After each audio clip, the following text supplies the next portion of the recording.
Hello, everybody, and welcome to the Rise Above Justice Movement podcast. My name is Zachary Mallory, and I am the founder and the host of the Rise Above Justice Movement and the Rise Above Justice Movement, the podcast. Today, you'll get a viewer discretion is advised due to the nature of the topics that we will be discussing. Today, I am joined by Andrew Springer, co-founder and CEO of Notice News, and ex-mainstream on NBC News, Mashable, ABC, etc. Andrew, welcome to the podcast. Thank you so much for having me. It's really an honor to be here. I am so inspired by the work that you've done in the past and that you do with the Rise Above Justice movement. And excited to talk with you and to know some of your story too. So thank you for having me. You know, this is going to be a very interesting conversation because of how much shit I actually talk about the mainstream media and the complicity and silence. And I think, from your background, walk us through what led you into doing journalism, what led you into, doing the work that you do, but also, creating this independent space of Notice News and like that disconnect from independent versus mainstream. And then just, I know I'm throwing a lot at you, but feel free to chop it up however you No, want. I mean, I But just kind of walk us through a little bit about your journey with that and what you saw because you saw a lot. You were a part of mainstream media, but for you better or worse. yes, I and still have you nightmares about it. I'm just kidding. Um, I wouldn't be Although I do surprised. have dreams. I do have dreams. Anyways, that's not for this. I got my start. I'm a small town kid like yourself. I grew up in West Virginia. I grew up about an hour south of Pittsburgh in Morgantown, where WVU is. And my mother was a newspaper reporter, and my father worked for West Virginia Public Television. So I kind of grew up going with my mother on stories and going and volunteering at the WNPB and running like on the pledge drives, running camera on all this stuff.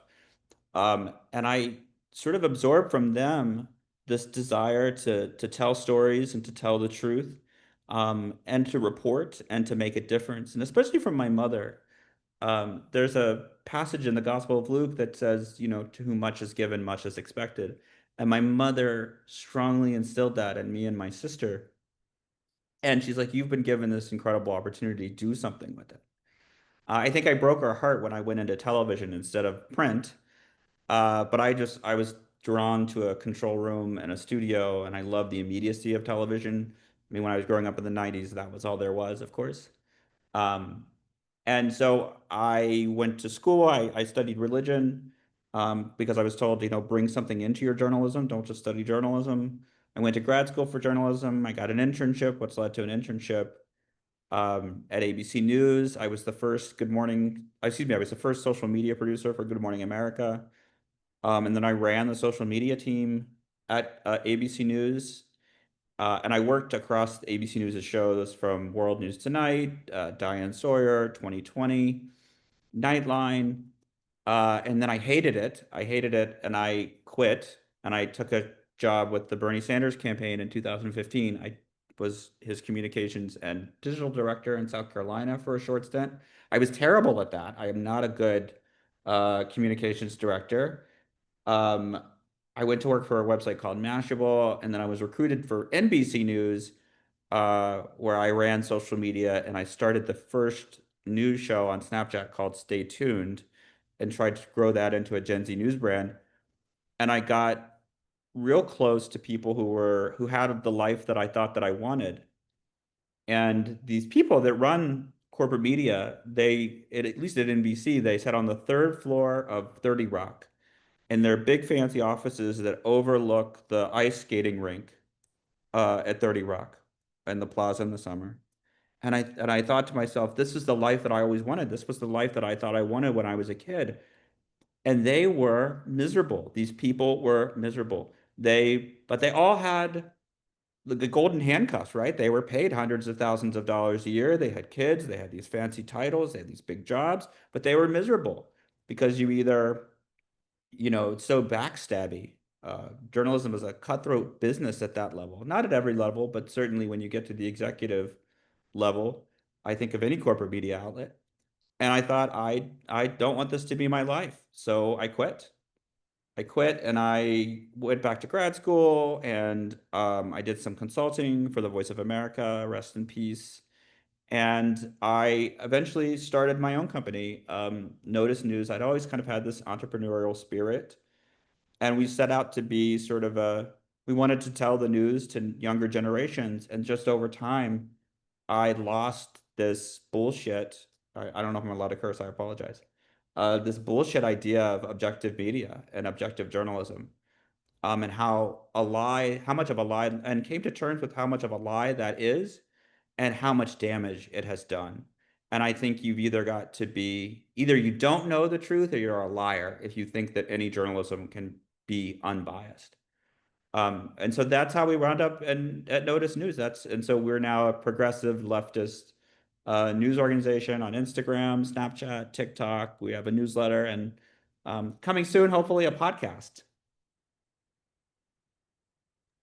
I hope you know what you're getting into whenever you say podcasting, because if I would have known. I don't. I do not know what I'm getting into. I'm learning from you. So It is a different journey, and I was just telling my mom, in real time, literally, I'm literally where she's at whenever I record these podcasts. And anybody who's listened, there are times that you will hear my mom in the background. She will say something. And I don't edit it out because it shows like that authentic voice. And I think that's the unique thing about podcasting. And Yeah. I'm not going to mention names, but there are some mainstream podcasts that do water down stories, especially stories that Mm. do not fit what their narrative is. Because believe it or not, even some independent journalists, even some mainstream podcasts, it's still a part of this whole coalition of people that just like to get their names out there and just, they're like, oh, look, see, I'm not biased. I shared this story or I shared this story. No, I Yeah. am different because I share those stories that don't reach the headlines. Now, Yeah. thinking It's about, really commendable work. Thank you for doing what you're doing. yeah, absolutely, because I believe in the authentic voice, the unhinged, the unedited. So whenever you're cussing, I'm like, okay, Andrew is speaking my language because I say fuck a lot on this podcast. I say, well, that was fucking stupid, now wasn't it? So, because I think people really are missing that human perspective and the human voice behind it because they're Hmm. used to being spoon fed things by mainstream media. And mainstream media Hmm. puts their own spin on it because, God forbid, you piss off a billionaire, or God forbid, you piss off a corporation because you're talking about a trans person, or you're talking about genocide, or you're talking about this, or you're talking about that. It's so watered down. And it's whitewash, it's toned down because, oh, we can't offend people. No, I have Hmm. been known for being controversial, but it's very well reciprocated because the way that I do it. Now, Yeah. I want to kind of like talk about some of your mainstream. I'm sorry, Andrew. We're gonna call out mainstream media because I have to, and that's what No, of course. I. I will say that I like to call it corporate media because it Yes. more than mainstream, it's corporate because it's owned by these corporations and represents the interests of these big corporations. And to your Mhm. point, I mean, I think what you are absolutely right in saying that, you know, that authenticity is missing. And I think we're in a real crisis because people do not trust the news. People do not trust the news, and I think that's a big part of it is that authenticity. But it's also, a big part of it is they're not willing to tell the truth about what's going on. And if you can't call a fascist, then you're lying about what that person is. Mhm. Yep, exactly. And I think growing up around my mom being a disabled woman and also being a survivor herself and seeing her go through what she went through, and then with like my own experience of going through sexual assault at the age of 17, not even graduated high school yet. And I remember I remember it, very vividly because walking into the police station, she's like, it's already intimidating because I already have, police have been out to our house like numerous times at that point for like random things. I grew up with an alcoholic, narcissistic, abusive stepfather and learned a lot of his traits. And I started like kind of like following in that path. And I definitely felt that. I saw that happening. I saw what alcohol was doing to his life. And I was like, oh, I've always been told, like, oh, you're not going to be anything anyway. So you might as well just, do this. And I've always been that outcast of my family because I had like this path that I wanted to go down. And then I started following my cousin. And I'm not going to mention names. I'm not going to say anything. It's just specific. I'm not going to mention specifics, but she's been in a lot of issues, needless to say. Mhm. And I started learning different traits and started learning different things. But all in all, I'm one of the only people in my family that actually is literally doing something. I And can't imagine. I've heard some of your story and I can't imagine what you've gone through, but I think it speaks to your strength and your courage to take what you've gone through and become such a light for others. It takes a lot of strength and thank you for doing that. thank you. I appreciate that. My grandfather was a union organizer. He did a lot of I love union, that. I love like it. Yes. he did a lot of that, but he was also an Air Force veteran on top of that.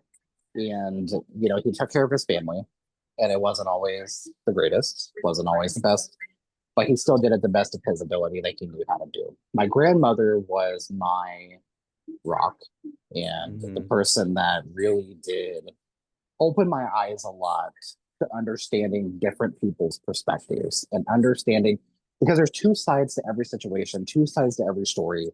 She showed me the other side of it. I have my opinion, but she showed me how to understand the other side of it and just kind of take a look at that and like kind of like create your own opinion about the issues that are going on.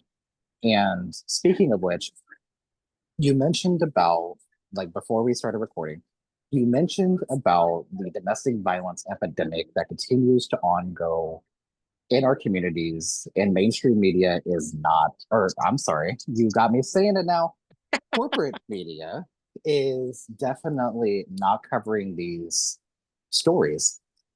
Little bit of something that I wanted to put on your radar and anybody else out there who is listening. I did mention it on a couple previous episodes, but in the Kansas City area alone, or just in Kansas City, Missouri specifically, because I grew up in Missouri, and obviously what happens there still does matter. I live across the state line, in Kansas now, but 19 of the latest homicides in Kansas City, Missouri were domestic violence related. Thinking about that, and one of them is a former she was a teacher and she was pregnant at the time she was murdered by her child's father, her youngest child's father, and this new child that she was pregnant with is the person that murdered her. So obviously, violence leaves rippling effects on communities. What is that process like trying to figure out what story to cover? Walk us through like what that looks like from the angle that that you know of. You know what I mean? Does that make sense? Yeah, sure. And I mean, and that story is tragic. And I mean, what's even more of a tragedy is it's not uncommon. Something like 60% of all female homicides are at the hands of a partner, a former partner. And don't quote me on that statistic, but it's some sort of unimaginable stat like that that shows that this country is in a crisis of domestic violence, the way that men treat women, and then also the way that women can treat women in a partnership, or the way that men can treat men in a partnership. The number of murders. I mean, it's almost always when we cover Unnoticed News. So we have a big audience on Snapchat, and we decide what to cover based on what we think is going to get clicks. And I learned that in the corporate media world, because we got to pay our bills. We're a small staff. We're a staff of 4 people. We make enough, thankfully, to pay for all 4 of our salaries, a living wage for all 4 of us who work on this. Um, but we make the decision based on what gets clicks. Now, when we tell our story, when we tell the story, we always come back and we link it to the bigger picture. We want to say that this isn't just a failure of, you know, a person in a mental health crisis. This is a failure of the system that created the mental health crisis. This is the failure of an economic system that failed mental health care, that failed to get children the help that they need because childcare isn't a right in this country, right? Um, Looking at the big picture of what caused this to fail, most corporate news outlets do not do that. They are there for one reason and one reason only, and that is to make money. So their goal is to get you to watch so they can sell you. You, the product is not the TV show. You are the product. You are the thing being sold. And so at the end of the day, that is what matters most. And it's not like this is a dictum that comes from down on high. You see and you know when you get promoted what is rewarded. You don't get rewarded for telling this amazing story and connecting the big picture. You get rewarded because the Today Show is finally beating Good Morning America in the ratings. Now, if you do that with mud wrestling women or a concert on the plaza, that's what gets rewarded. Because at the end of the day, these things are about making money and returning value to shareholders, which is a completely fucked up way to run a society, much less a journalistic outlet. And I'll say this too, that, that doesn't mean that good journalism doesn't happen. It doesn't mean that there aren't good journalists. But at the end of the day, their bosses and their shareholders do not give a shit of how good the journalism was. They care about growth. They care about how much money this company made over last year, over last quarter, and that is the only thing that matters.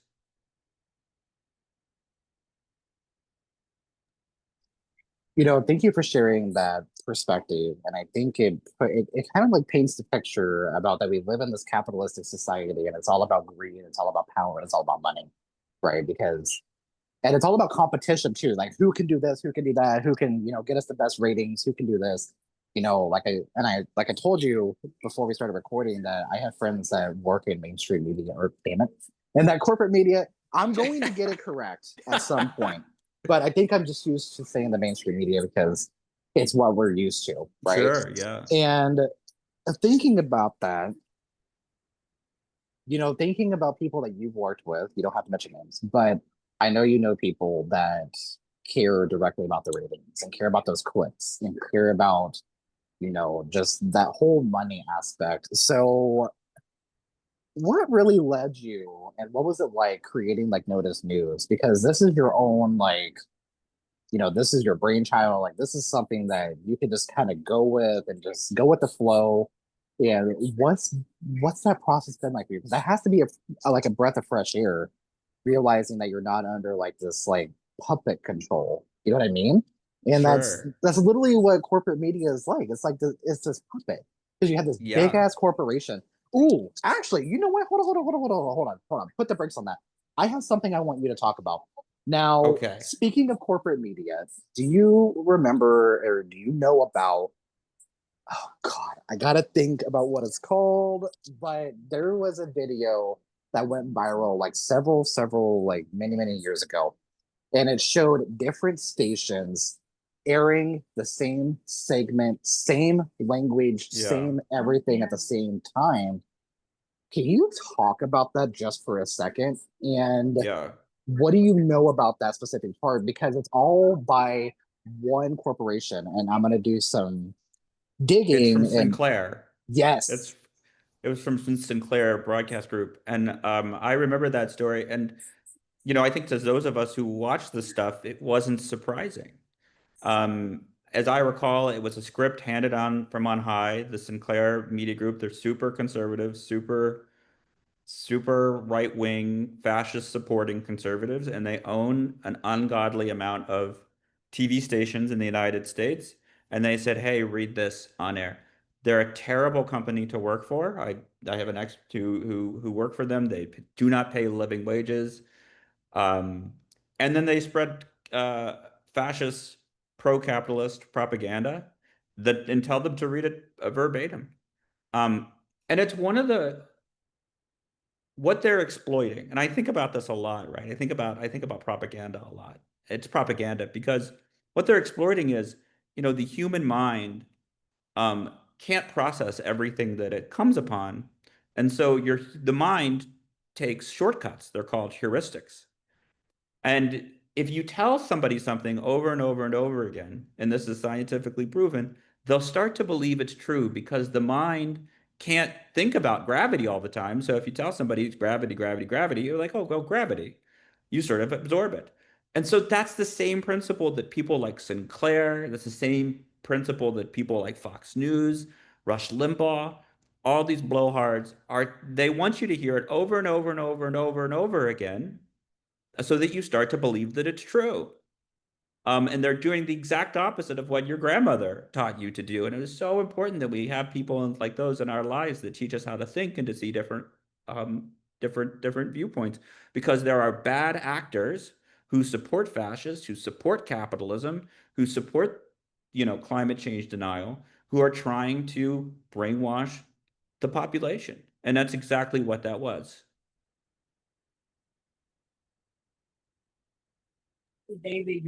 And also thinking about how corporate media, so I want to kind of pivot here for a second because this is something that really bothers me. Whenever a person goes missing, okay, and Mm-hmm. we know that this happens every single day, right? And it's something that means, oh God, Andrew, I'm gonna get it. Um, but the corporate media doesn't cover a lot of these stories unless it reaches the national headlines. Because again, it goes into the fact of, is it going to make like you said, it's not the factor of, is it going to make a good story? It's going to be, is this going to shadow our ratings or is this going to raise Yeah. our ratings? Because that's how they decide about being controversial or not. But then you have news stations like Fox News that really does not give a damn who, it's obviously like right wing, but it doesn't paint the whole picture and it's one-sided. It's not this looking at this whole perspective of everything. But I've interviewed people that, just on this podcast alone, and there's two stories that come to my mind is the Daniel Bell story, who went missing in 2001, and then Deanna Merrifield out of Killeen, Texas. The police department did not take that case serious until many years later. In 2007, Deanna Merrifield went missing in 1991. The police did not take it serious until 2007. Now, Mm-hmm. they reached out to corporate media. Corporate media said, we don't really have a space that we want to talk about this. And I personally have reached out because there's a lot of things happening across the country.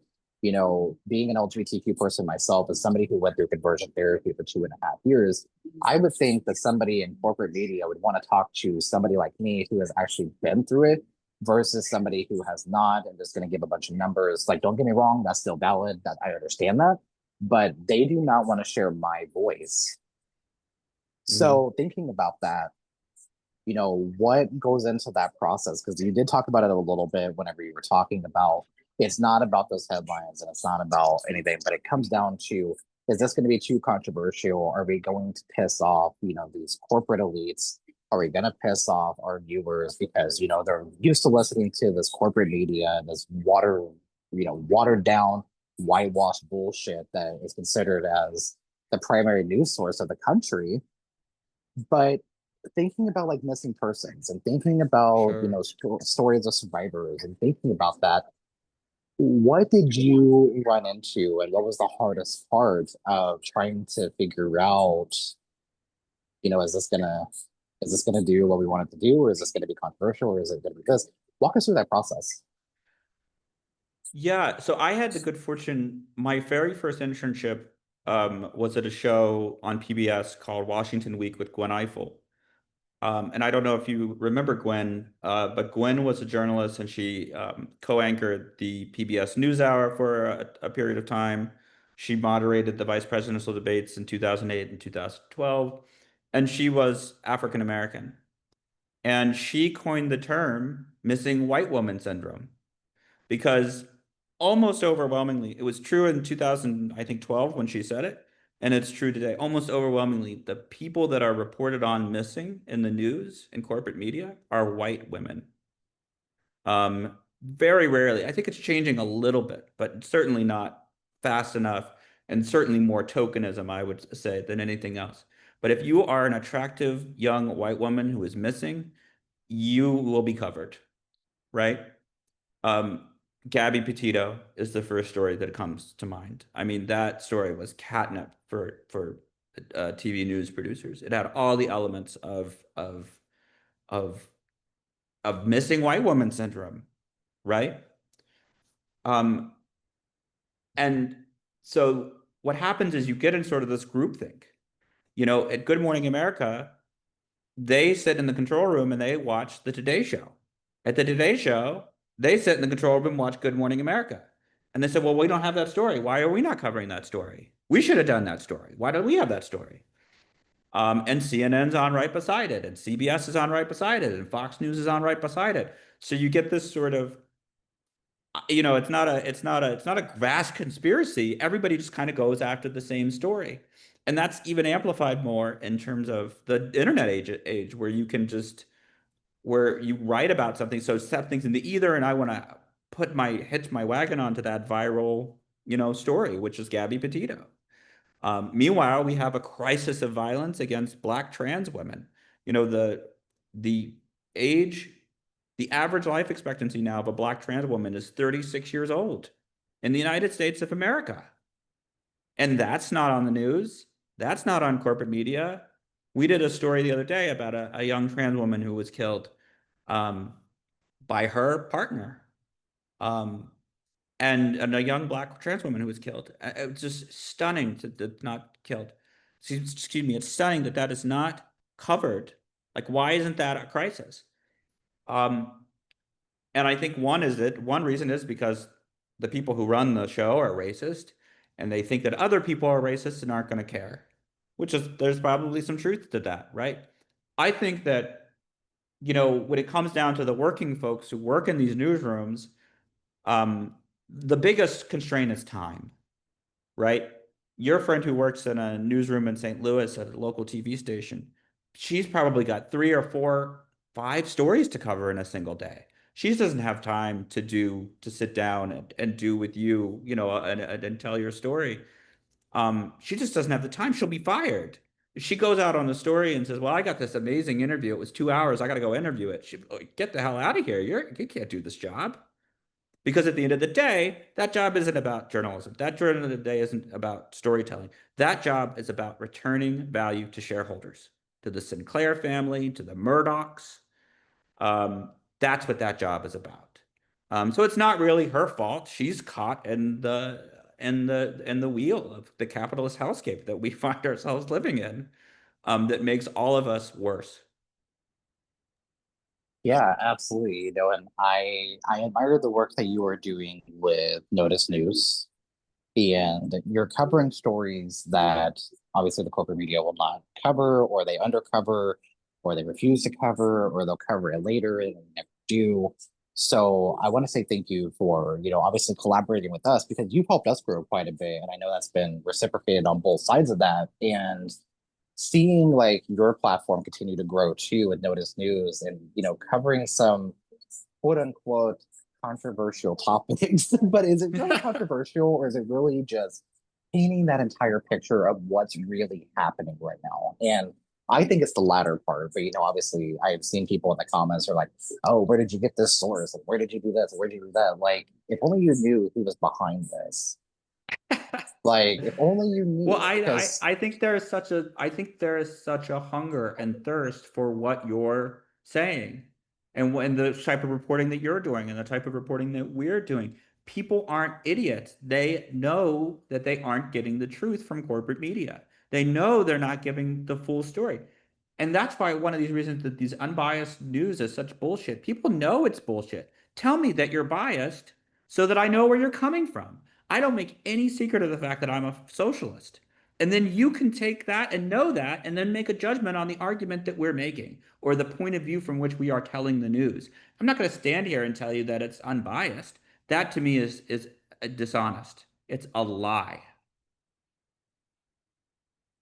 you know, as a card carrying member of the DSA myself, I have to agree. And I'm not afraid to admit it because I'm not afraid to admit that I actually give a damn about disabled people like my mother.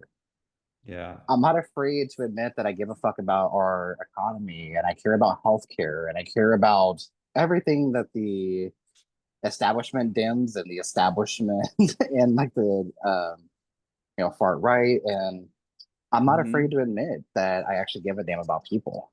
And I put people over profit because ultimately what makes this country great is the people that is a part of this country that are working day in and day out, the working class, and fight like hell for people that can't fight for themselves. You're absolutely right. You're absolutely right. And I would say growing up in West Virginia, what I saw day in, day out was people who cared about people.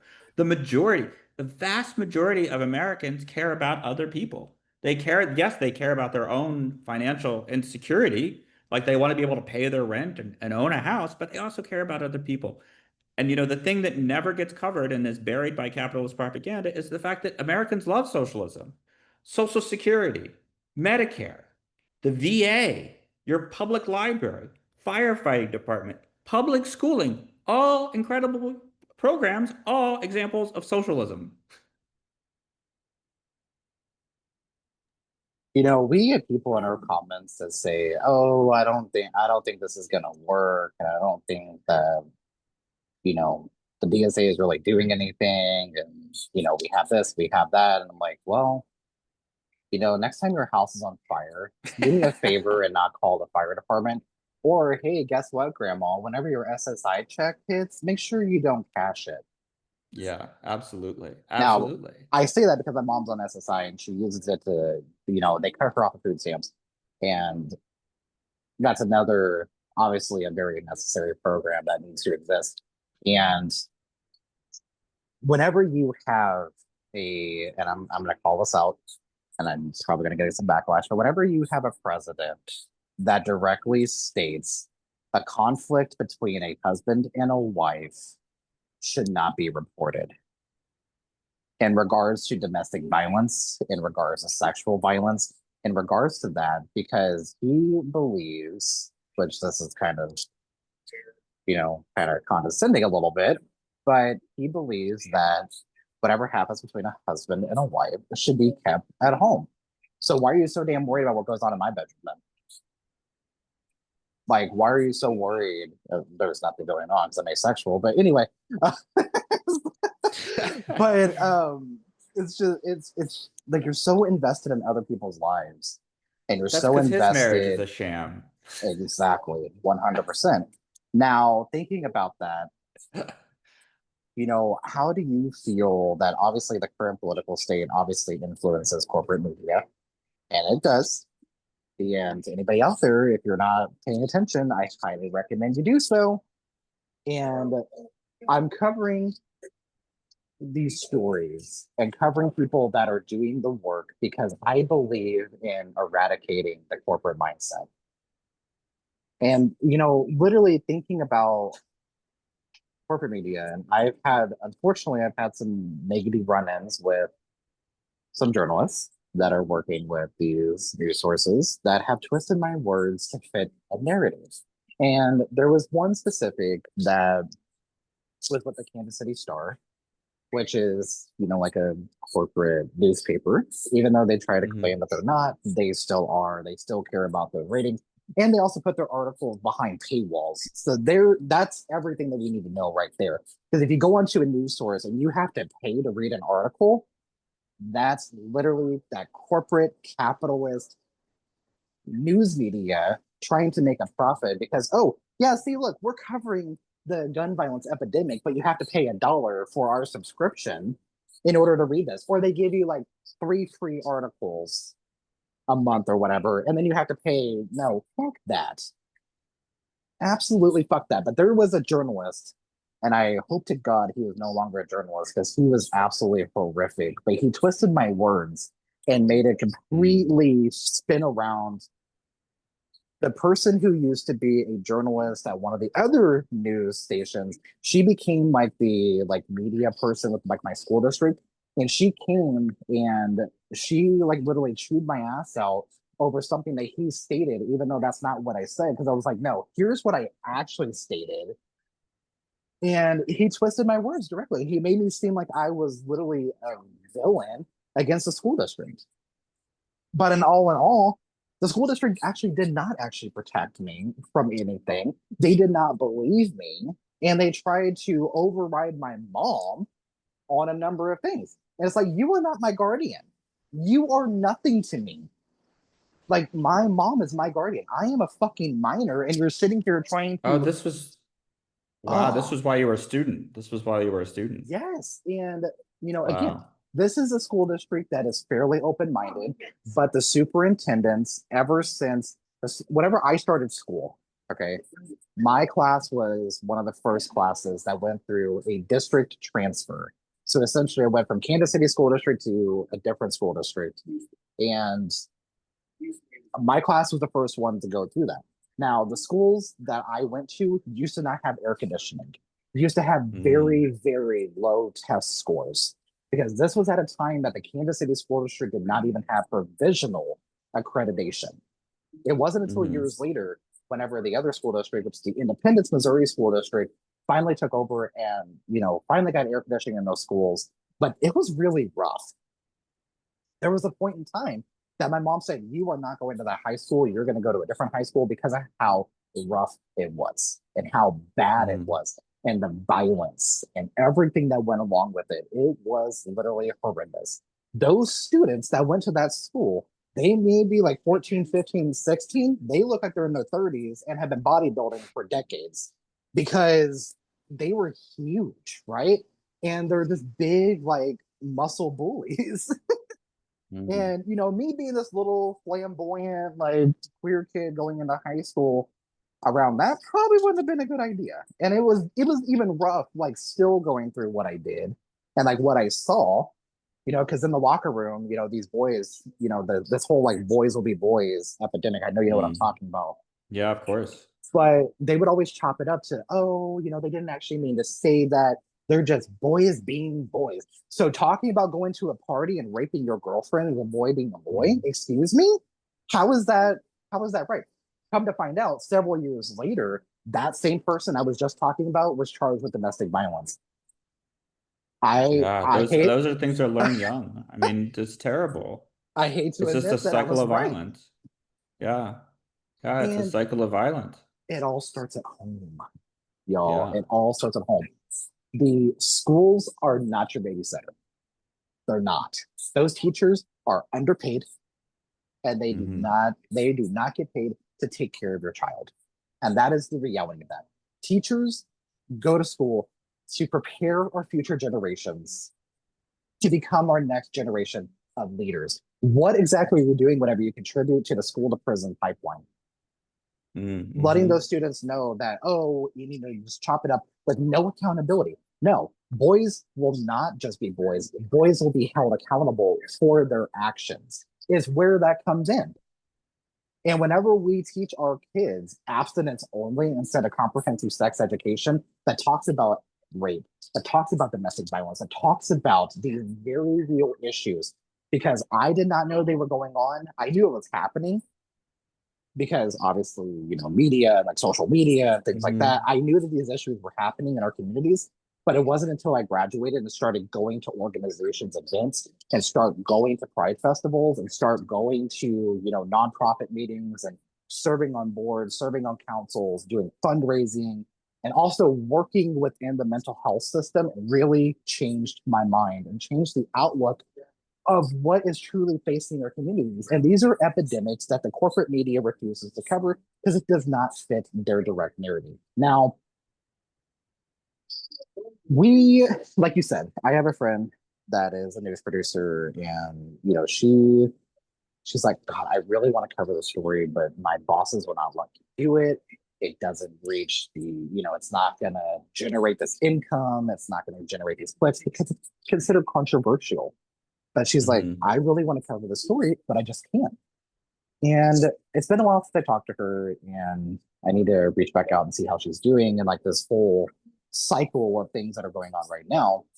And I can only imagine what she's going to say because, well, it's rough, but it's because every day, you're covering, what's happening in the White House, which it's literally every 5 seconds of what is happening, and it's something different every single time. And it's And just, I'd have to say too, I mean, one of the things it's that's hard. really, really shocking and probably very hard for your friend, when the president of the United States calls a reporter piggy, um, uses this incredibly derogatory, disgusting language, that filters down. My mom, just retired. She retired from being a newspaper reporter a couple of years ago, but it was like there was a stark difference between how school board meetings went when she first started and how people treated reporters and how it was, in 2021. That tells your base how to talk to people, how to treat people. And people are just nasty now towards reporters, making a already difficult job even more difficult. Because there are people like like my mother and your friend, they want to do good work and they're constrained by this terrible system. And now you have um, a right wing that's emboldened by a tactless asshole scumbag president who's a probably a pedophile, certainly friends with pedophiles, who are calling reporters names. It's just it's a really hard job that's getting a lot harder. So I have my heart goes out to your friend. In the age of AI and in the age of like corporate censorship, but also social media censorship, what are you seeing in regards to doing the progressive reporting of these issues that go underreported or not covered at all, on especially specifically on like meta platforms? Because I have tried to gain like an algorithm on like Blue Sky or Substack, and I have miserably failed because I'm used to having to do the the literal censorship, and there's still censorship on those platforms too. I Yeah. want to be frank because even though they say that, oh yeah, you come in here and you can do this, but you start talking about God knows what, and they still censor. But because every social media does it, every Oh yeah. media does it, regardless if it's a nonprofit or non-mainstream media, etc., or non-corporate media. Um, but what are you noticing on social media? Because I can put up a post about my dog, right, and it goes really, really, really far. I put up a Yeah. post about a cop being acquitted of murder charges or a Jeffrey Epstein story or something like that that goes against that algorithm. What are you noticing in the age of AI and also in censorship in like social media? So part of it is building your audience, in terms of like making sure that you're serving your audience the content that it wants. That's what the algorithm. So if the algorithm, you know, thinks you're going to serve up something and you serve up something else, it kind of confuses that algorithm. So we've found success, I think, by trying to consistently deliver. When we find something that works, we keep going back to it.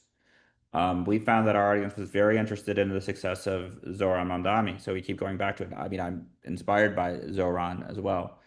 Um, but across platforms, the only topic that never ever works is anything that's pro-Palestine. If there's even a word of Gaza, of genocide, of anything like that, will get absolutely no reach. And that's in every platform that we've tried. I know that there are creators who are really successful, and I'm very thankful for those people that are but I assure you that they probably already had a big following before they started talking about genocide, like Maddie XVI and so forth, had a big following before he became or he started talking publicly about Palestinian liberation. I think you mention anything about Gaza, anything about genocide, anything about Zionism, you're dead in the water. Yeah, absolutely. And there's certain words that we can't use in some of our posts because obviously we're like very survivor heavy and survivor focused. And Mm. there is times that I do have to edit the word rape and have to put like R asterisk PE because, and I did like a experiment. I put up a post that had all those words in it, like uncensored, unedited, everything like that. And it got maybe like one or two likes. And that's even with having over 200,000 followers. I want to Yeah. emphasize on that because people think that, oh, they have 200, we have a 244,000 followers now. And thinking about that, they're like, oh, you must have some like astronomical reach and you're in the millions. Like, yeah, we are. Mm. But at the same time, it is still so heavily censored because we should be at 200 and something thousand million or like even like a billion views by now. In a perfect digital age, that's exactly what it would look like. And don't get me wrong, I'm not about the views. I'm not about that because I believe in the quantity versus or the quality versus the quantity. Because I believe in just sharing those stories. Because even if they get shadow banned, I'm still covering something that the corporate media is not covering, and I Yeah. see it as that. But obviously, it does suck because like we have a lot of things that are happening that people really need to be aware about. But being blocked on social media as our main source of getting these stories out there by censoring them, what you're doing an injustice to people, and you are literally being complicit in silence, and you're not allowing us to share these stories that people are literally turning to.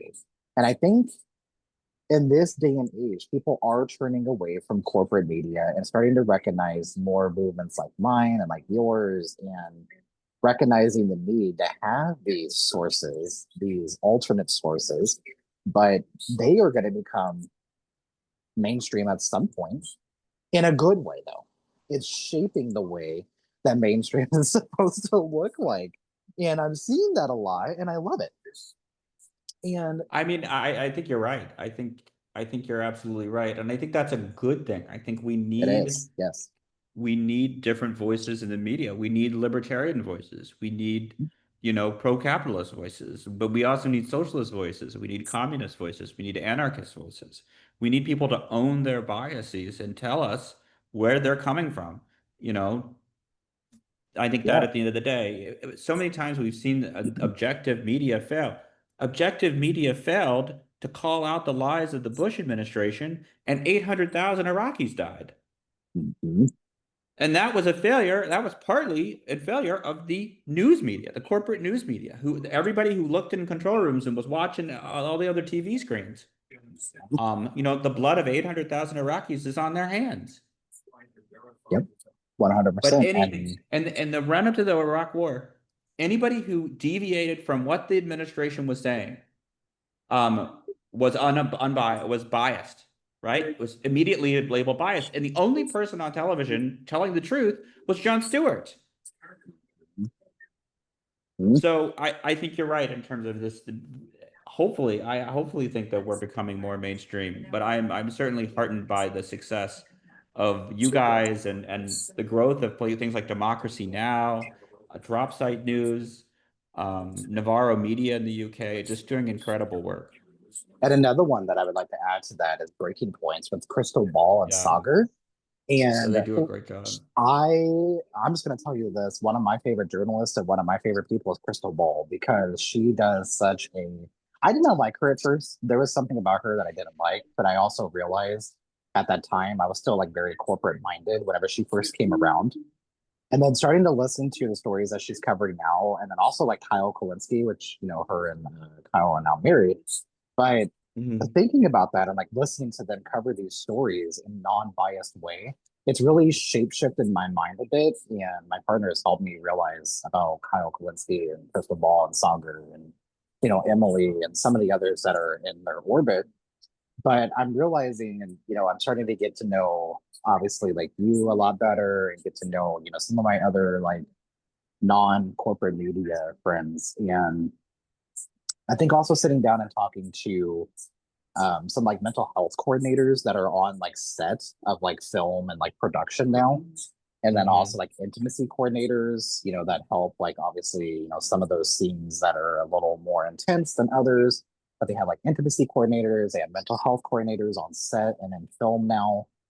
And I think it is so incredibly crucial this day and age to understand that in this rape culture that we are still stuck in, that we have not been able to separate from. And I don't think we're going to as long as there's more people like Jeffrey Epstein that is running in our communities.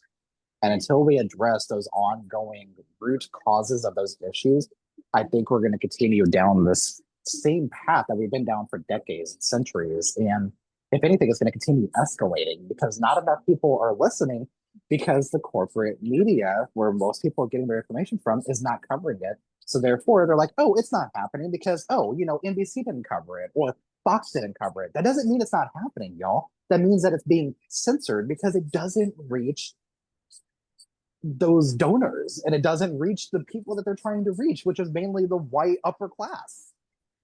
But I Like, will say this. I mean, nobody quite knows what's going to happen next, right? yeah. But these are businesses on the decline. These are not Mhm. businesses on the rise.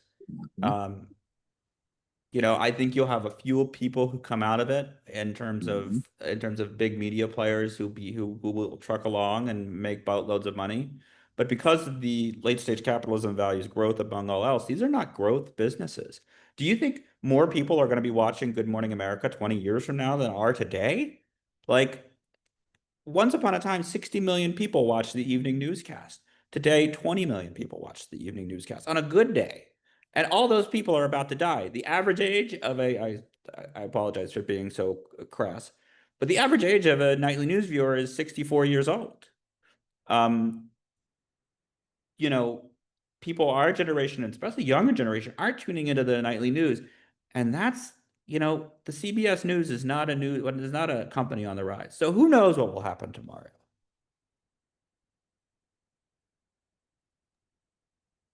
Another, whenever I think of terms of like podcasting, okay, I think about people like Michael Fanone, who is a former Capitol Police officer.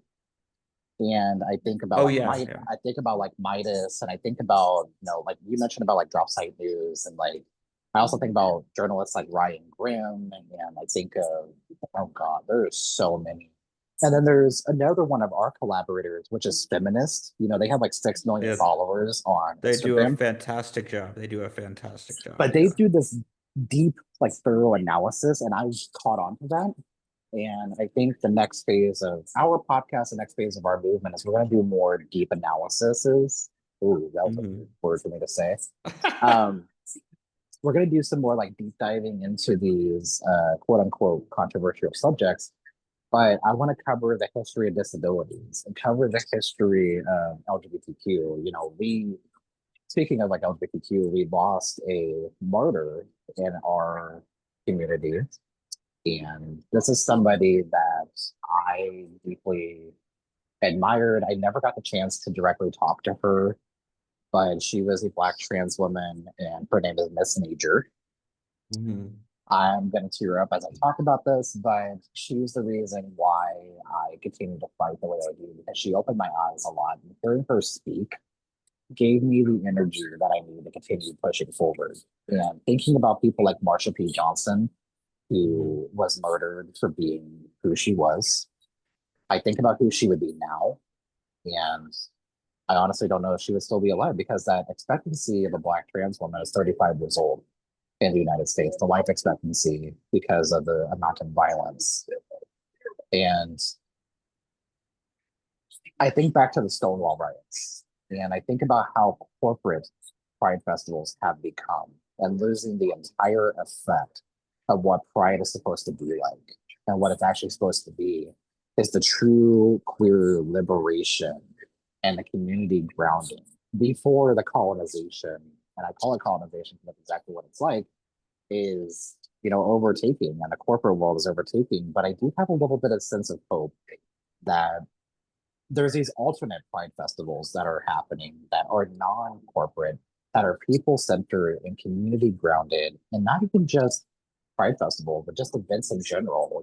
Finding more sober spaces across the country, I think, is something that is also incredibly crucial, because these corporate, beer companies, and, like Miller and Bud Light, and, all these big time, like Anheuser-Busch, which is really big in like Missouri. And Mhm. I just think about stuff like that, and finding those sober spaces. As somebody who's been sober from alcohol for 7 years, and somebody who has been sober from fentanyl for almost 10 years, I think about the progress that I've made. I do not want to walk into a space and just smell alcohol. That's why I don't go Sure. to a lot of the gay bars anymore, because I literally can't. I cannot stand the smell of alcohol anymore. And it's so ingrained in society. And that's just my perspective. I have nothing against anybody for doing that. I mean, I'll still go sometimes and just, have fun and watch a drag show and, just hang out with people, right? But at the same time, it's like, I do not want to sit here and watch an hour performance and all I smell is alcohol. Because Yeah. there's a very real thing that I'm probably going to end up running to the bathroom and probably throwing up. And it is very real because I cannot stand the smell of alcohol. And I think a lot of that is growing up with an alcoholic stepfather. If I hear somebody open like a pop can or like a beer can, I kind of cringe. And I can still hear it in my head. And whenever I turned 21, I got really into alcohol and I lived in Minneapolis at the time. And I do not remember my 21st birthday. And I was always told that Mm. if you don't remember it, you did it right. But at the same time, like I don't actually know what happened because I wound up with somebody that I didn't know who the hell they were. And I woke up and I was like, who the fuck are you? Um but I think back to that That's and I was like, scary. it That's is scary. scary. Because it's like, what Yeah. the fuck happened? And all I remember is being upstairs with a bunch of drag queens, Yeah. which is like literally being in a locker room, you know, just a bunch of Yeah. hair and a bunch of makeup and some catty bitches. But all in all, I just love I love going to drag shows and I have a lot of friends that still do drag and they perform and I've met some of the RuPaul girls and some of the stories that come out of that is horrid. And I don't know, I honestly could not imagine ever putting myself on a show like RuPaul's Drag Race Oh, me because I neither. I know what I would tell Michelle Visage. I know what I would tell RuPaul or Carson Kressley or any of the other guest judges. I know exactly what I would tell them. It's like if you can do it any better, get your ass up here and do it yourself. Obviously, RuPaul I does because he's done it for decades, but it's just if you can get up here and do it any better, if you're worried about what my waist looks like, I have two things to say. I have two things to say to that. And we're currently in the middle of a rewatch of all the seasons. oh But my God. first of all, did you know that Santino Rice is a huge, crazy Trump RFK Jr. person now? Yes, I did. And Disgusting. Like he went from bad to incredibly worse. Which you didn't think was possible. You're like, yeah, you called Latrice a couch, and there you went down exactly, from there. And exactly. then and then they wanted the unsung hero that I want to call it. And I keep wanting to write this piece, speaking of pieces that you want to write and you just don't have time. But Willem is Ooh, such an icon of the labor movement in my yes, eyes. yes. Because while yes, Drag Race has done phenomenal things for drag culture and Mhm. awareness, they have taken advantage of people who are doing hardcore work for them. Yes. Viacom should be paying them millions of dollars, and they have paid those contestants nothing. And especially at the beginning, where they were expected to bring all their clothes, and they were working for free, and they weren't being treated like workers. And Willem Hmm. stood up and said, "You need to treat us like workers. We're doing work for you. Treat us Hmm. like workers." Hmm. Um, and I don't, she never says it that way, but that's exactly the message she has. And I'm really a fan of hers for having that pro worker message. I'd Yes. like to see her refine it a little more. And Sherry Redstone, who owns or just sold Viacom and VH1 and wherever the fuck channel it's on now, walked away with $5 billion. Let's give some of that money to the women and the men and the people who were on Drag Race working for you, making that money. Which, correct me if I'm wrong, but RuPaul's Drag Race is now on Paramount, right? It used to be on Logo, Yes. which also was owned by Viacom, if I remember right. Yeah, And Viacom rebranded as mhm, Paramount. You're right. I can't keep track of them. Versant, MS Now, MS Bullshit. I don't know what MSBS. MSDNC, that's what I would Jesus. refer to it as for the longest time. That's literally what it was. And it's just these fed talking points. And it's just, oh God. Andrew, we could I talk hate about it. I this. hate it. I hate it. I hate it when people call MSNBC progressive because Yes. having um, Matthew Dowd, Nicole Mhm. Wallace, war Mhm. criminals who should be charged with war crimes, Joe Scarborough, Mika Brzezinski, these are not progressive people. No, Okay? This no, isn't progressive at all. no, not at I'm all. sorry Matt Dowd lost his job, but he should also be tried for war crimes for the genocide in Iraq and Afghanistan. Facts, facts, facts. And, thinking about some of the, you and I can sit here, we can do these deep dives for like hours, but I think people are going to get tired of listening to it. But at the same time, I feel like it's something that needs to be talked about because these are conversations that we need to be having in our communities. And I've attended a couple like virtual events recently. I spoke on a couple of them, and I've went out into the community and done some like speaking as well. And I haven't done a whole lot this year because I've been really focused on like digital organizing. But I think in the next year, I'm really going to get out and start going to like more of the protests, but also, and kind of like covering them in a non-judgmental way, and also kind of like interviewing people and talking to people. So I have some like big aspirations that I want to do, but at the same time, I'm also being kind of cognizant because I have a very low tolerance for authority. And I've always had an authority issue. You can ask my mother. I've always been very defiant. Me and police do not get along, especially the police department that I grew up in, or grew up around, but also the one that my mom lives by, because I have called them out on a numerous number of occasions, and they have retaliated, and I have Yeah. documented retaliation against them, and potentially a ethics investigation that's going into that. But anyway, there's a lot going on, but I've also had friends that have been police officers that have left the force because they were also censored. Mhm. And one of them, she used to lead the regional police academy, and she was actually the diversity officer because she is an LGBTQ plus community member herself, and she opened my eyes a lot whenever it comes to policing. And I'm a big advocate for like restorative justice, like the alternatives Sure. to reporting to police. Um, and I think restorative justice would have helped me a lot. It's Hmm. just definitely different, but is there anything else that you want people to recognize about corporate media and about censorship? And then also, how can people follow you on social media and uplift the work that you are doing? You know, I would just like people to realize that they're the product. They're what's being sold. And to recognize this again, there's no such thing as unbiased news because words are interpretations of things. We just saw Wicked for Good last night. Tremendous. Love it. I've always loved Wicked, but I mean, I thought this movie was just great. And I am a harsh critic. I really don't like most things in life, but I really loved this musical.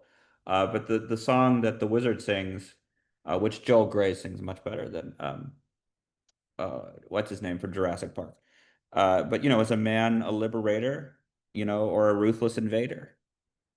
How you frame things with your words reveals your bias.